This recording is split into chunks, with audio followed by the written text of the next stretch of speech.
What's going on, everybody? Just wanted to drop something for you guys real quick. So I received a few different comments. As you can see here on the screen, these comments were placed under a couple of my TikTok videos. And most of my TikTok videos are basically comment responses. And I do a lot of comment responses here on YouTube as well. But this is a special case here. So as you can see from the comments, the lady, she puts here, "What's your IQ?" Okay.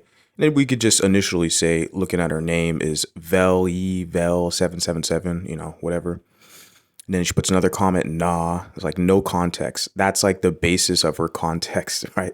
The first comment she puts is, "What's your IQ?" As if that has to do with anything. Like, "Oh, you're not smart." But she can't provide one example of what I'm saying, how it's not true. She's just going to say, "Oh, you got a low IQ."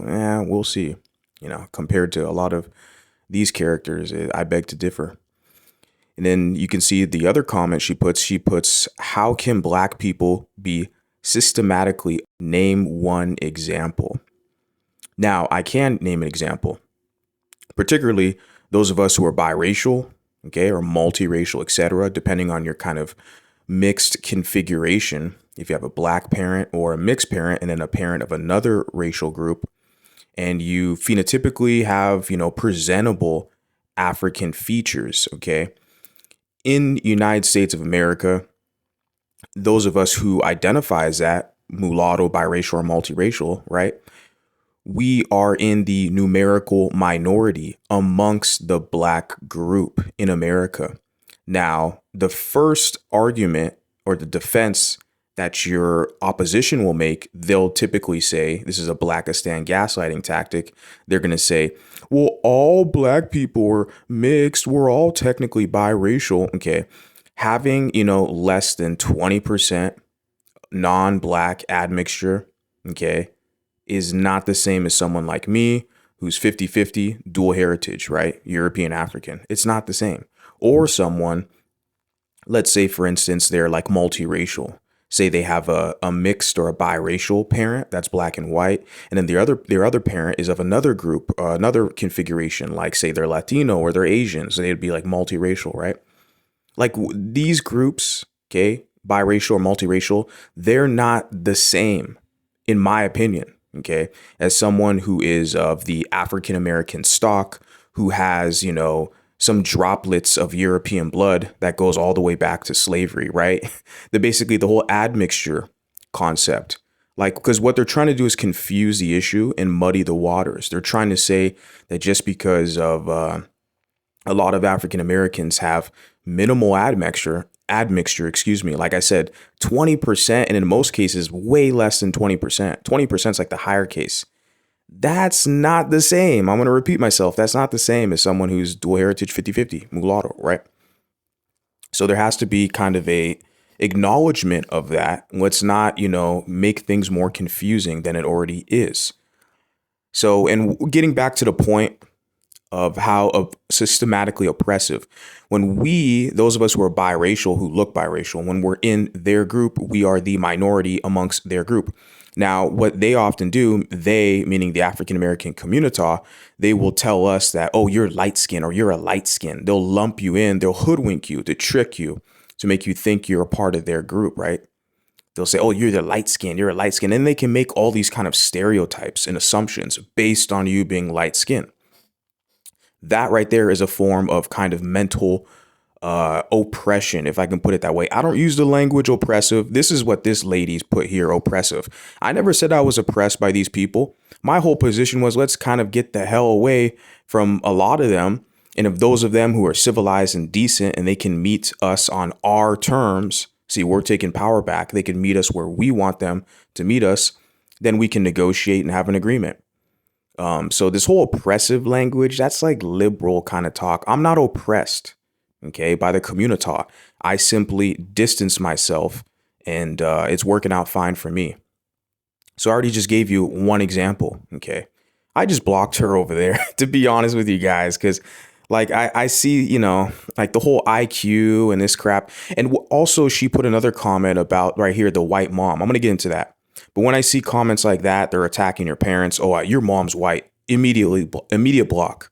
Immediate block. You don't even deserve like a one-on-one response. I'm not going to engage with these hateful, racist people, okay? But for my audience, I'm showing these comments for my audience here on YouTube to see these are kind of the daily comments or frequent comments that I do get. So going back, I already gave the example of how they can be oppressive. When they are in the numerical majority, they can basically put you in a subordinate position to where they, condition you to think it's acceptable to take light skin jokes. It's just a joke, ha ha ha, right? And they mentally abuse you as far as the gaslighting goes.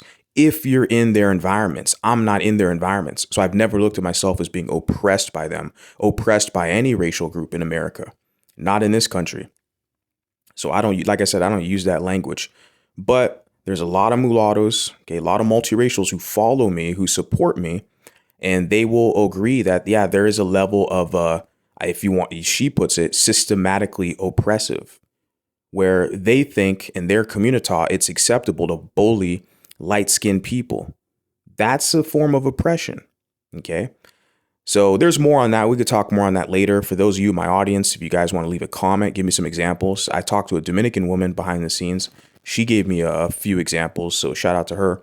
Moving on, the next comment she puts here, again, repeating herself, basically, like non-white people can't be systematically oppressive, right? So now she's using the whole POC language. Remember I told you guys where they want to lump in everybody into the group. Because you look at the woman's avatar, I'm not going to highlight it. Like I said, I just already blocked her. I didn't care. I just saw these comments and I was like, okay, I could talk about these comments, but you can see, you can look at her image. It's like, look, she looks whiter than me. I mean, in all seriousness, okay? This is not even a black woman. But I told you guys, these mulattoes and, biracials, they cape the hardest for the black communitah. They will cape harder for the black communitah than black people themselves. Because these people, these black identified mixed people, they're fighting for their place in black society. And they know instinctively that they have to fight harder to get that trust and membership access. And it's a very unfortunate position that they accept. They've been conditioned and socialized to. This is their pathway to blackness for that membership access. This is what they have to do. Constant virtue signaling, constant social justice work. And they feel like there's a lot of, it's a noble cause. They feel like that's a thing that they should be doing. But that's their life to live. I don't know why they come over to my social media acting like they're going to insult me, insult my mom, insult my intelligence, and try to fool me on some garbage. Like I've seen these arguments over and over. So like I said, the whole non-white people because you look at this woman, she looks biracial. She looks like she's half white, half black, or she could be half Latina, half black. I don't know. I didn't ask her, but I'm looking at her like she does not look like a dark-skinned Bantu woman. She does not look like an African woman at all. Everywhere she goes, people knows she's mixed. She'll go anywhere in Africa. They'll call her a white woman, literally. So this woman's out of touch with reality, trying to push this crap. Non-white people can't be. What do you mean non-white people? Oh, people of color. Oh, I get it. Okay. So they're all one group? No. I respect the integrity of all these other individual groups. East Indian people from the Indian subcontinent, they're not the same as a Chinese person or Korean person. Even though people will lump them all in and say they're Asian or South Asian or something, they're all different groups of people racially.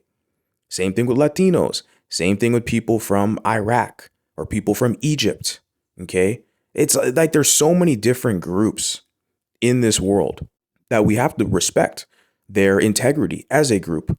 But do you have these crazy liberal pro-black types where they're like, oh, if you're non-white, then you're a POC, and they go by this kind of social justice philosophy, or they call it nowadays, they call it wokeness, and then these are the type of people who clearly do not like me, right? Which is good. So moving on to her last comment, this is where I really wanted to talk about this. You look at her comment here. She puts here, non-white people can't be systematically oppressive. Okay, she repeated herself. This is the kicker. She put M8. Not sure what that means. Maybe mate. I don't know. She's probably from the UK. I don't know. She puts here, the white mom in you is showing. and the buzzers went off. I saw that. I looked at the comments. Oh, okay, let me screenshot. I probably want to talk about this, but immediate block, because this is typical, like I said, with the gaslighting. Even like the top comment you see here, they could just sit there and put, oh, what's your IQ? You sound dumb, and all. They can spew all the liberal crap with the POC and social justice warrior. Yeah, it's very common. But when they go as far to attack your mom or say, oh, I know you got a white mom. See, this is all the gaslighting shit they do to divide us up, right? Because we know the numerical majority amongst biracials that are black, white in America and in the UK, okay, and in Canada have black fathers and white moms. So they're purposely positioning us. They're gaslighting us and insulting all of us. Okay, with this whole white mom argument, the white mom is showing. And like I've already shown on my channels many times, this is very common for them. This is normal for them to insult biracial people with white moms. And I'm sitting there thinking to myself, collecting this information. How the hell did these biracial people like find that acceptable? They don't question it. They just, they're just acknowledge it like, haha, you're right. I'm sitting there like, no, I'm not a self-hater. I'm not a self-hater. No. And I don't serve other groups. I'm not going to do this whole virtue signaling crap. So I said a lot. I wanted to share this with you guys because this is very typical what we see. And I get a lot of comments like this all over social media, but this one was worthy enough to respond because, like I said, I'm collecting this information, this whole attacking biracials on their white mom. Because according to them, if you have a white mom, then you'd be entitled or something like that. Well, I'm going to exist and have freedom to exist like everybody else out here. I'm not underneath anybody else. And these people have an issue with that. So let me know what you guys think. Post a comment. Talk to you on the next one. Sayonara.